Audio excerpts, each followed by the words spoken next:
रहीम अस्सलाम वालेकुम, मैं हूं समर अब्बास। आपको अपने चैनल पर खुशामदीद कहूँगा। जनाब, आज की बड़ी सबसे अहम खबर, बहरिया टाउन रावलपिंडी पर नैब की तरफ से छापा मारा गया है। बहरिया टाउन के 2 कॉर्पोरेट ऑफिस जो हैं वो सील कर दिए गए हैं। नैब का दावा है कि अहम दस्तावेजात अपने कब्जे में ले ली गई हैं। अलकादर ट्रस्ट केस का ये मामला है जिसे 190 मिलियन पाउंड केस भी कहा जाता है। इसमें जो रेड की गई है उसका मकसद क्या है, उस पर तो बात होगी कि उस पर मलिक रियाज का ये कहना है जनाब, उन्होंने ट्वीट किया है कि भाई मलिक रियाज वादा माफ गवाह नहीं बनेगा, जो चाहे मुझ पर जुल्म करो। 2 रोज़ पहले भी उन्होंने ट्वीट करके कहा था कि गवाही वाला मामला जो है ओवर माई डेड बॉडी। अब उनके दफ्तर पे जो है वो रेड किया गया है। इस केस के बारे से 190 मिलियन पाउंड केस के बारे से भी हम कुछ चीज़ें आपके सामने रखूँगा, लेकिन इस रेड से, फ्रस्ट्रेशन से ये पता लग रहा है जनाब कि 190 मिलियन पाउंड केस जो है वो फारिग हो चुका है। अब आखिरी जो उम्मीद थी, आखिरी सहारा था, वो था मलिक रियाज वादा माफ गवाह बन जाएँ। नहीं बने, काम हाथ से निकलता जा रहा है। इसके अलावा मियां नवाज शरीफ आज मुस्लिम लीग नून के दोबारा से सदर मुंतखब हो गए हैं और उन्होंने सदर मुंतखब वो भी बिला मुकाबला हुए हैं। ये अहम मामला है और बिला मुकाबला होने पे सुप्रीम कोर्ट ऑफ पाकिस्तान ने बड़े अहम रिमार्क्स दिए थे तहरीक इंसाफ को। वो आपको बताएंगे वो रिमार्क्स क्या थे।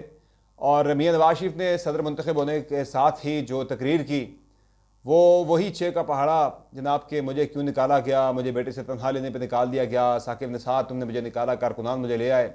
और मियां नवाज शरीफ की तकरीर में एक बड़ी ख़ास चीज़ जो थी वो मैं आपके साथ शेयर करूँगा आगे चल के।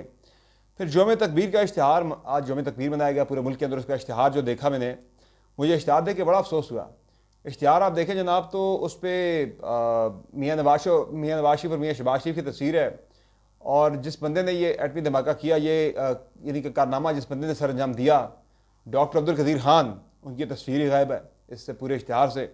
इस पर भी मैं अपनी राय का इजहार करूँगा। ये और कुछ मज़ीद खबरें डिस्कस करेंगे इस वीडियो में। सबसे पहले बात कर लेते हैं ज़रा माफ़ कीजिएगा, ये जो बहरिया टाउन रावलपिंडी के 2 दफातर पर, 2 कॉर्पोरेट ऑफिस पर जो है वो रेड की गई है गुज़िश्ता शाम, यानी कि आज शाम जो है नैब हुकाम की जानिब से। और ये वो नैब है जनाब जिससे मुस्लिम लीग नून कहती थी जनाब ये इंतकामी जो है वो टूल है, एक बहुत बड़ा इंतकामी सियासत का। और ये भी जो रेड है ये भी एक सियासी रेड है, एक सियासी मकसद के लिए ये रेड डाली गई है। बहरिया टाउन के बिजनेसेस के वाले से किसी को लाख इख्तलाफ हो सकता है, लाख जो है वो सवालात हो सकते हैं, उस पर बिल्कुल डिबेट हो सकती है, डिबेट होनी भी चाहिए। जनाब के जो तरीक़ाकार उनका रहा है वो उस पर काफ़ी लोगों के एतराज़ात भी रहे हैं कि जो तरीक़ाकार है वो ठीक नहीं रहे। लेकिन ये जो केस है जनाब, ये प्योरली जो बहरिया टाउन की वर्किंग है उस पर नहीं है, बल्कि ये इमरान खान से मुतल्लिक मामला है। और सिंपल इज़ दैट जनाब कि इमरान खान के ख़िलाफ़ वादा माफ गवाह बनने पर के लिए मलिक रियाज पर दबाव था कि आप वादा माफ गवाह बन जाएँ। और मलिक रियाज को ये बात पता लग गई थी। आसिफ अली जरदारी साहब जनाब इस वक्त जो दुबई गए हुए थे, उनकी मलिक रियाज से मुलाकात भी हुई और उन्होंने इत्तलात के मुताबिक मलिक रियाज को पैगाम भी पहुँचाया भाई कि आप वादा माफ गवाह बन जाए। कन्विंस करने की कोशिश की कि भाई आपको कोई नुकसान नहीं होगा, आपके मामला सारे ठीक चल पड़ेंगे और जो प्रेशर्स आपके ऊपर वो ख़त्म हो जाएंगे। तो मलिक रियाज ने कहा भाई कि मैं तो वादा माफ गवाह नहीं बनूंगा। 2 रोज़ पहले उन्होंने जो है ट्वीट भी कर दिया था कि भाई ओवर माई डेड बॉडी, मैंने जो है वो इज़्ज़त से अपना काम किया है, अपना कारोबार बनाया, सारा सरमायाकारी की है। तो बड़े मुश्किल हालात देखे हैं जनाब, कभी मैं किसी के लिए सियासी मकासद के लिए इस्तेमाल नहीं हुआ। अब भी उन्होंने कहा जी कि ये जो मुझ पर प्रेशर है जनाब कि मैं गवाही दे दूँ, तो मैं गवाही नहीं दूंगा ओवर माई डेड बॉडी। तो एब्सोल्युटली नॉट, जो मलिक रियाज ने किया था उसके बारे में बेसिकली तलाश ये जनाब कि मलिक रियाज ने प्रीएम्प्ट कर लिया था जनाब। उन्हें पता लग गया था कि उनके हवाले से आने वाले दिनों में रेड्स वगैरह ये सारी चीज़ें होंगी। तो आसिफ अली जरदारी साहब ने भी उन्हें कॉन्सिक्वेंसेस से और जो अगर वादा माफ गवाह बनते हैं उस सूरत में जो है उनके लिए फ़वाइद या उसका उन्हें जो फ़ायदा होना है उसके बारे से उन्हें जो है वो आगाह कर दिया था। भाई ये आपके फ़ायदे हैं अगर आप गवाही देते हैं, और अगर गवाही नहीं देते तो ये आपके नुकसानात हैं। तो मलिक रियाज ने ज़ाहिर पाकिस्तान में कारोबार करना है। आज नून लीग की हुकूमत है, कल तहरीक इंसाफ़ी गवर्नमेंट होगी, परसों पीपल्स पार्टी की होगी। एक सियासी बंदा, एक कारोबारी बंदा जो है वो किसी के हक़ में या किसी के ख़िलाफ़ गवाही दे नहीं सकता। और पहले मैं ये बात वाज़ेह कर चुका हूँ जनाब कि मलिक रियाज के बिजनेस के वाले से उनके जो कारोबार है, उनके जो तरीक़ेकार है जनाब सोसाइटी डेवलप करने का, उस पर मुझे भी बहुत ज़्यादा सवालात हैं, मुझे भी बहुत सारे एतराज़ात हैं। लेकिन ये जनाब मामला के एक सियासी केस के अंदर आप उठ के पाकिस्तान की सबसे बड़ी हाउसिंग सोसाइटी के ऊपर आप रेड कर दें, इस तरह से दरवाजे तोड़ के आप अंदर दाखिल हो जाएं। पाकिस्तान में आजकल बड़ा शोर है जनाब, सरमायाकारी नहीं आ रही। 50 साल की सबसे कम सरमायाकारी पाकिस्तान के अंदर हुई है ये पिछले माली साल के अंदर। तो ऐसे में क्या जब आप जाके प्राइवेट बिजनेसमैनों को हरासा करेंगे, सियासी मुकदमात में उन्हें वादा माफ गवाह बनने के लिए दबाव डालेंगे, क्या कोई अजीज शऊर बंदा, क्या कोई बंदा पाकिस्तान के अंदर अब तक सरमाया लगाने पर तैयार होगा? ये सब कुछ करके अगर आप समझते हैं कि पाकिस्तान में कोई सरमायाकारी लगाएगा अगर ये हुकूमत समझती है पाकिस्तान में कोई सरमाकारी लेकर आएगा, कोई अपना सरमाया लगाएगा जनाब, तो वो अहमकों की जन्नत में रहता जो बंदा ये सोचता है। इसके बाद मुझे तो बड़े यानी कि डाउट्स हैं कि कौन यहाँ पे सरमाया लगाएगा पाकिस्तान के अंदर आके। तो वो जो $11 बिलियन लोग लेके पाकिस्तान से बाहर निकल गए, फिर वो तरीक़ेकार ठीक है, आपसे कोई पूछगछ ना करे। पाकिस्तान के अंदर आप जो है कोई सरमाया लगाता है, आप उसे सियासी मामलात में दबाव डालते हैं और उसके बाद आप उनके दफातर तोड़ देते हैं, सील कर देते हैं, अंदर घुस के आप जनाब दरवाजे तोड़ के दफातर पे जो है वो आप उनका डाटा निकाल के ले जाते हैं और उसके बाद आप दफातर को सील कर देते हैं। इस तरह तो काम नहीं चलता भाई। आप 190 मिलियन पाउंड केस जो है जनाब, इसमें मैं कुछ अहम चीज़ें आपके सामने रखता हूँ। बहुत ही अहम जो है एक हकीकत है जो मैं आपके सामने रखने जा रहा हूँ, वो ये है जनाब के सहाफ़ी हैं साकिब बशीर साहब जो कि कोर्ट्स को कवर करते हैं।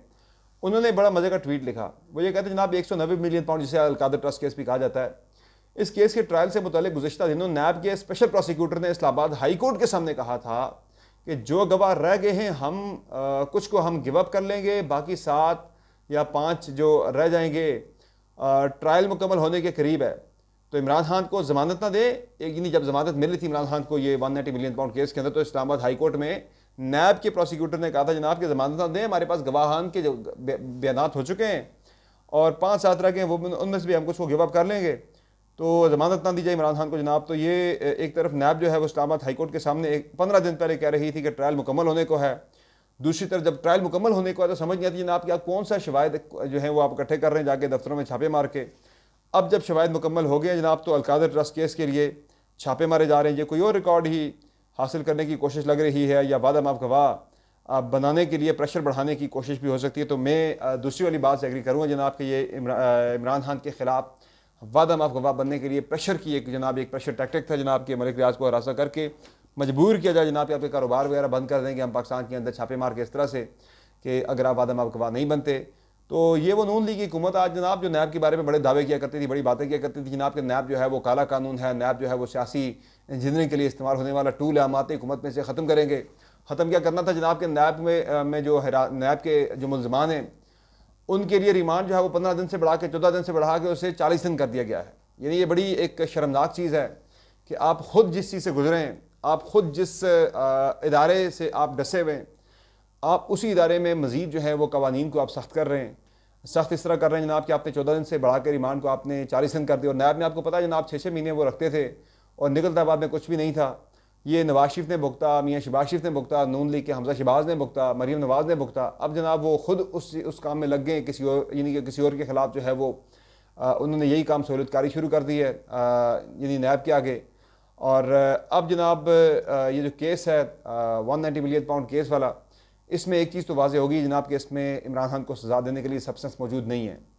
पूरी कोशिश, पूरा जोर इसलिए लगाया जा रहा है जनाब, आप जो है वो आखिरी धक्का देना वो इसलिए पुश किया जा रहा है कि यानी कल जो है वो 29 तारीख को केस लगने वाला है, इमरान खान के ख़िलाफ़ फैसला आना है।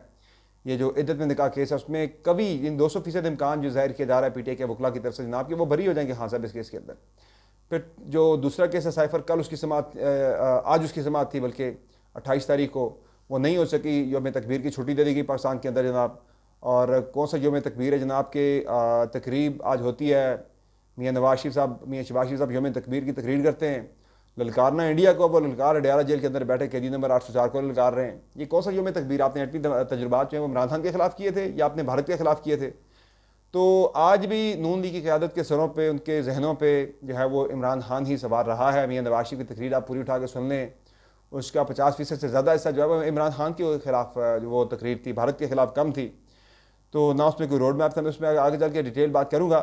लेकिन इसमें जो है मामला ये कि साइफर वाले केस पे भी इमरान खान बरी होने वाले हैं। अब आखिरी जनाब ये था मामला कि इस 190 मिलियन पाउंड केस जो है वो आखिरी उम्मीद थी कि इसमें जो है वो हिरासत में ले लिया जाता, यानी इसमें सज़ा हो जाती, मज़ीद जेल में रखा जा सकता था। वो सज़ा हुई नहीं है और वो मामला जो है वो फ़िलहाल लटकता जा रहा है। तो फ्रस्ट्रेशन में आके एंड में नायब वालों ने जो है वो बैरियर टाउन के दफातर पे छापे मारने शुरू कर दिए हैं। जस्ट सिर्फ इसका मकसद यह है कि मलिक रियाज को प्रेशर में लाया जाए और उनसे गवाही ली जाए। उन्होंने कह दिया भाई कि मैं तो गवाही नहीं दूंगा। तो बाकी इसके अलावा जनाब देखते हैं कि किस तरह से रखते हैं। एक जो दूसरा केस खोला गया तोशाखाना 3, उसमें जो है वो रिमांड जो है वो बढ़ा के जो 14 से 40 किया गया है, उसमें इमरान खान की गिरफ्तारी डाल दी जाएगी अगले चंद दिनों के अंदर और 40 दिन ताकि मजीद वो बाहर ना आ सकें। 40 दिन ना भी रिमांड दिया जनाब तो वो कोई 15-20 दिन का रिमांड तो कम अज़ कम या 30 दिन का रिमांड तो ले ही लेंगे नायब वाले। बाकी इसके अलावा जनाब मामला है मियाँ नवाज शरीफ का, आज वो बन गए मुस्लिम लीग नून के सदर और मुस्लिम लीग नून का सदर मुंतखब होने के बाद ये एक्सपेक्ट किया जा रहा था कि मियां नवाज शरीफ साहब कुछ स्टेट्समैनशिप का मुजाहरा करेंगे और वो तमाम सियासी स्टेक होल्डर्स को बैठ कर बात करने की दावत देंगे, लेकिन वो तमाम जो कैलकुलेशंस थी वो गलत साबित हुई हैं और मियां नवाज शरीफ साहब ने अपने हवाले से जो कैलकुलेशंस लोगों की थी वो बिल्कुल दुरुस्त साबित हुई हैं कि भाई मियां साहब जो हैं वो अपने उस हिसाब से अभी भी बाहर नहीं निकल पाए, अभी भी वो पिछली सियासत में फंसे हुए हैं, उनकी किली 2017 में फंसी हुई है, उनके दिमाग जो है वो वहीं पर अटका हुआ है। वही साकिब निसार तुमने मुझे निकाला, कारकुनान मुझे वापस ले आए। इमरान खान जो है वो तीसरा ऑप्शन था ज़हीरुल इस्लाम का। इमरान खान बताए भाई वो तीसरा ऑप्शन था या नहीं था, वो सारी बातें यानी कि जहन में, तकरीब में, तकरीर में, हर चीज़ के बारे से आप देखें जनाब तो इमरान खान ही के ख़िलाफ़ जो है वो पूरी तकरीर की गई है। मुझे कोई हमदर्दी नहीं इमरान खान के साथ, लेकिन मुझे आपसे मेरा सवाल है कि आप एक पॉलिटिकल पार्टी के सरबराह मुंतखब हुए और हुए भी भला मुकाबले हैं। बाय द वे इसमें एक अहम बात यह है जनाब के जब मुंतखब हुए थे बिला मुकाबला इमरान खान, बैरिस्टर गौहर, तो उस पर सुप्रीम कोर्ट ऑफ पाकिस्तान की तरफ से रिमार्क्स आए थे बड़े इंपॉर्टेंट। चीफ जस्टिस काजी फायज़ ईसा ने कहा था जनाब बैरिस्टर गौहर बिला मुकाबला चेयरमैन मुंतखब हो गए, सब बिला मुकाबला मुंतखब हो गए। काजी फायज़ ईसा साहब ने सवाल उठाया था जब ये पाकिस्तान तहरीक इंसाफ के इंट्रा पार्टी इंतखाबात का केस चल रहा था जिसमें बल्ले का इंतखाबी निशान तहरीक इंसाफ से ले लिया गया था, सब ओहदों पर बिला मुकाबला मुंतखब हो गए। सियासत में तो बड़ी लड़ाई होती है कि मुझे टिकट चाहिए। काजी फायज़ ईसा का तहरीक इंसाफ के वकील पर तंज, ये वो ख़बर है, वो टिकर है जो कि मैंने आपके सामने पढ़ के सुनाया। तो देखते हैं कि मुस्लिम लीग नून के इंट्रा पार्टी इलेक्शन में भी मियां नवाज शरीफ बिला मुकाबला हुए हैं। क्या यहाँ पर भी पैमाना वही रखा जाता जो तहरीक इंसाफ के इंतखाबात के अंदर रखा गया था? ये सवाल क्या उठाया जाता है बिला मुकाबला वाला? बाकी नून लीग ने कोशिश तो की है जनाब के अपने इंतखाबात को जो है इतना वो फुल प्रूफ रखा जाए जनाब के कहीं पर भी कोई एतराज़ ना उठे। तो ये बिला मुकाबला भी कोई इतनी गलत बात नहीं है, ना मियां नवाज शरीफ का बिला मुकाबला मुंतखब होना गलत है, ना बैरिस्टर गौहर का बिला मुकाबला मुंतखब होना गलत था। बिला मुकाबला बंदे MNA मुंतखब हो जाते हैं, सेनेटर मुंतखब हो जाते हैं, तो पार्टी का सरबराह है, पार्टी के अंदर पार्टी की कायद का फैसला होता है। भाई अब मियां नवाज शरीफ के खिलाफ किसकी जरूरत है जनाब वो इलेक्शन लड़ने का फैसला करे? जरूरत से मुराद है कि पार्टी के अंदर लोगों का जो सरबराह है, पार्टी का जो कायद है, उसके खिलाफ कौन लड़ता है इलेक्शन? उसने बिला मुकाबला ही मुंतखब होना होता है। खान साहब जिस तरह PTI के थे, उनके खिलाफ कभी किसी ने इलेक्शन नहीं लड़ा। जब खान साहब ने बैरिस्टर गौहर को नॉमिनेट कर दिया तो बैरिस्टर गौहर के मुकाबले में खड़ा होना या किसी बंदे का सामने आना वो ऐसे ही जैसे आप इमरान खान के फैसले के खिलाफ आप खड़े हो जाएं। तो ये बिला मुकाबला होते हैं, पीपल्स पार्टी के अंदर भी लोग बिला मुकाबला ही मुंतखब होते हैं। तो ये एक सिलेक्टिव किस्म का जो है वो उस वक्त कमेंट था तहरीक इंसाफ के हवाले से। ये तहरीक इंसाफ का सबसे बड़ा इतराज़ है। बाकी जो मियां नवाज शरीफ है जनाब, आज योम तकबीर मनाया गया। योम तकबीर के बारे से भी कोई ख़ास बात नहीं थी, ना डॉक्टर अब्दुल कदीर खान को कहीं पे क्रेडिट दिया गया। इवन जो इश्तिहार छपा अखबारात के अंदर उसमें भी आप इश्तिहार देखें जनाब तो टॉप पे तस्वीर छपी हुई है मियां शहबाज शरीफ की, नीचे आपको नज़र आएंगे मियां नवाज शरीफ, उनके पीछे जो है वो आपको तस्वीर नज़र आएगी जुल्फ़िकार अली भुट्टो की। बाकी जो मोहसिन पाकिस्तान है डॉक्टर अब्दुल कदीर खान, उनका कहीं जिक्र ही नहीं है, उनको बिल्कुल गायब कर दिया गया है। तो ये बड़ी मुनाफ़िकत है। तो आइंदा कौन इस तरह से पाकिस्तान के लिए कुर्बानियाँ देगा? आइंदा कौन इस तरह से अपना सब कुछ लुटा देगा मुल्क के ऊपर जब आप उसको रिवार्ड ये देंगे जनाब? आज आप उसका नाम लेने को तैयार नहीं है। तो ये जनाब आज की कुछ ख़ास ख़बरें हैं, अहम चीज़ें हैं जिन पे बात करना बड़ा ज़रूरी था। तो बाकी अगली वीडियो में कुछ मज़ीद डिटेल्स आपके खिदमत में लेकर हाजिर होंगे। इजाज़त दीजिए, अल्लाह के बाद।